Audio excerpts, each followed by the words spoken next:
fellow panelists and Nigerians, I want to show a deep appreciation to be here. We are here specifically to talk about how to pull us back from the brink. And so, when I was contacted, I also asked a question. Do you really want us to talk about the problems, or do we come and paper everything over as usual and go away and the problem continues? Because I don't think that there's anything new we're going to say that has not been said. What I think is that everything has been said, all the proposals have been given, but no one wants to have the will to be able to do what is necessary.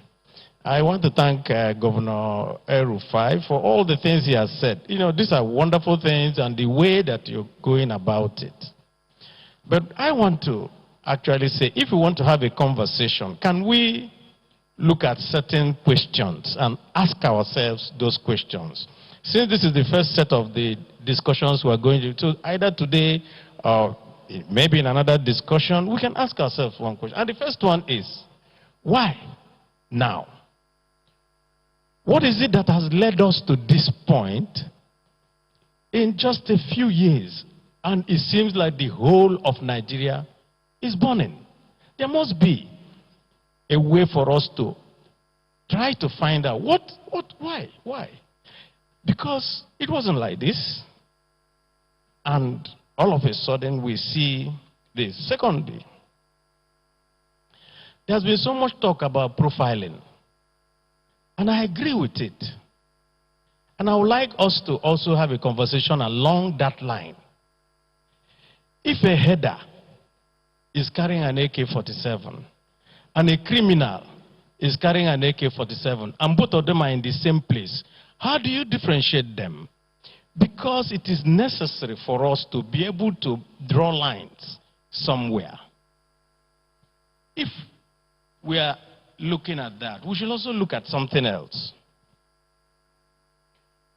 If, like Governor El-Rufai has said, the police, the military, and all that, they don't seem to be enough. But I don't think that that is only the problem. And I can tell you, as the minority leader, I get people who call me from our place to say, this has happened here. These people have come and done this. And we have reported to the police. And when we report, we become the victims. They instead turn around to arrest us. So, what type of training do we give to our law enforcement agencies so that they can differentiate between the genuine person who has a problem and somebody who they say is profiling a set of people? Now, we can also get to ask another question.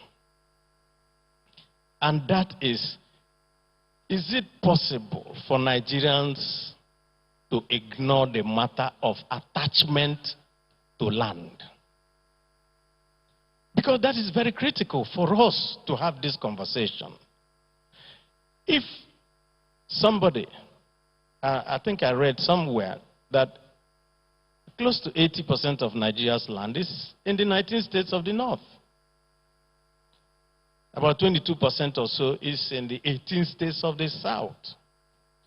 And somebody in a forest in the south is being told to leave his land in order to be alive, so that another person can stay there. How do you think the person will feel? And I think Governor Fayemi said that victims need to be treated with some compassion. And I think that those are the kind of questions that I think we need to try. And I think the panelists, maybe you will all look at it.